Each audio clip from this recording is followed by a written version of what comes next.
વડોદરામાં ઘન કચરા વ્યવસ્થાપન નિયમ 2026 અંગે વિશેષ કાર્ય શિબિર યોજાઈ। સ્વચ્છતા જન આંદોલન બનાવવા પર ભાર। નવા નિયમોના અસરકારક અમલીકરણ માટે પાલિકાના પ્રતિનિધિઓને અપાયું માર્ગદર્શન।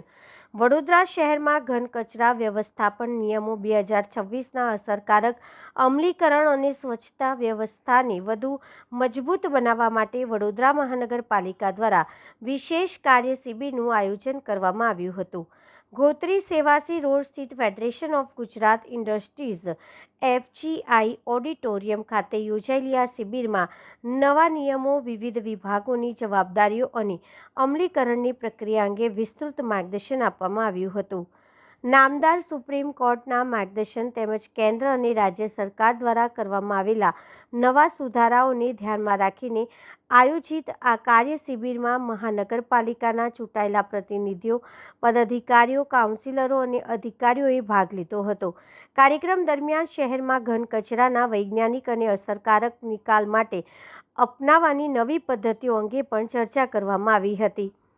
મ્યુનિસિપલ કમિશનર અરુણ મહેશ બાબુએ જણાવ્યું હતું કે નવા સોલિડ વેસ્ટ મેનેજમેન્ટ નિયમો હેઠળ માસિક સમીક્ષા, નિયમિત રિપોર્ટિંગ અને વિભાગવાર જવાબદારીઓ સ્પષ્ટ કરવામાં આવી છે। તેમણે જણાવ્યું કે શહેરને સ્વચ્છ રાખવાની જવાબદારી માત્ર મહાનગરપાલિકાની નથી, પરંતુ દરેક નાગરિકની સક્રિય ભાગીદારીથી જ સ્વચ્છતા અભિયાનને સફળ જન આંદોલનનું સ્વરૂપ આપી શકાય।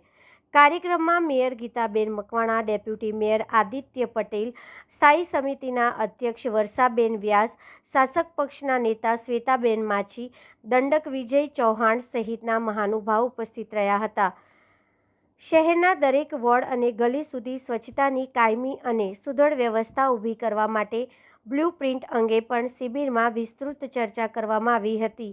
મહાનગરપાલિકાએ નવા નિયમોના અસરકારક અમલીકરણ માટે તમામ વિભાગોને સંકલિત રીતે કાર્ય કરવાની અપીલ કરી હતી।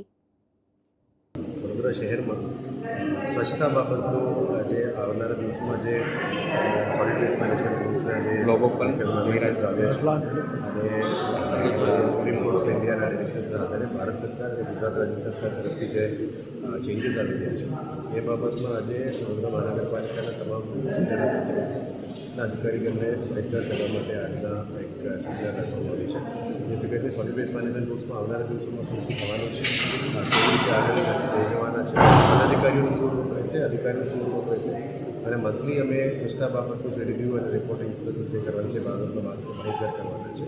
અને 2026ના સોલિડ વેસ્ટ મેનેજમેન્ટ રૂલ્સમાં કયા કયા અમેન્ડમેન્ટ્સ પણ આવ્યા છે, જેથી કરીને સ્વચ્છતા ફક્ત કોર્પોરેશન અધિકારીગણ, ચૂંટાયેલા પ્રતિનિધિગણ સાથે સાથે પબ્લિકને કેવી રીતે જોડવી, કેવી રીતે એક મોમેન્ટમ બનાવી અને આગળ લઈ જવા માટે જે પ્લાનિંગ છે આજે અમે કોન્ફરન્સ રાખ્યું છે।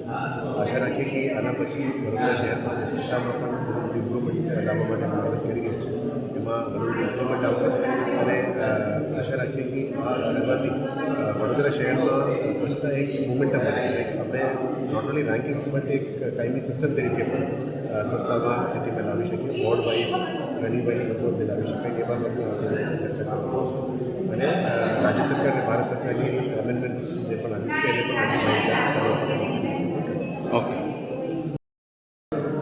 આજે વહીવટીતંત્ર દ્વારા એક ઘન કચરાની વ્યવસ્થાપનનો એક કાર્યક્રમ રાખવામાં આવ્યો છે। એમાં મેયર તેમજ બધા કાઉન્સિલરો, રાજ્યની પદાધિકારીઓ, કમિશનરશ્રી સૌ સાથે મળીને કાર્યક્રમો નિહાળીશું અને એમાં મેઇન વસ્તુ એવું છે કે કચરો જે આપણે જ્યાં ત્યાં ફેંકીએ છીએ એનો એક ઉકેલ લાવવા માટેનો એક કાર્યક્રમ છે। કચરાની વ્યવસ્થિત જગ્યાએ આપણે એને સૂકો, ભીનો અને હાનિકારક કચરાને અલગ અલગ રાખીને આપણે ડોર ટુ ડોર દ્વારા એનો નિકાલ લાવવો જોઈએ અને જે સંસ્થાઓ વધારે પડતો કચરો ઉત્પાદન કરે છે એને પણ એને પોતાની જાતે એનો વ્યવસ્થા કરવાની રહેશે। તેમજ જે કચરો આપણે બને તેટલું કચરાનું ઉત્પાદન બને એટલું ઓછું કરે તો પર્યાવરણને જાળવવાની સારું છે અને જે જ્યાં ત્યાં કચરો ફેંકે છે એનું આપણે કોર્પોરેશન દ્વારા ઘણી જગ્યાએ 35,000થી વધારે દંડ વસૂલાતની પણ જોગવાઈ કરી છે। અને દંડ પણ ત્યાંથી લેવામાં આવે છે. આપણે નાગરિકો, કાઉન્સિલરો તેમજ દરેક પદાધિકારીઓ અને સૌ સાથે મળીને જો આપણે એક સારું એવું આયોજન કરીએ તો આપણું વળતર સહી નહીં પણ ભારતભરમાં આપણને એક સરસ એવો મેસેજ પહોંચશે અને આપણો દેશ સરસ એવો સ્વસ્થ અને સુંદર દેખાશે.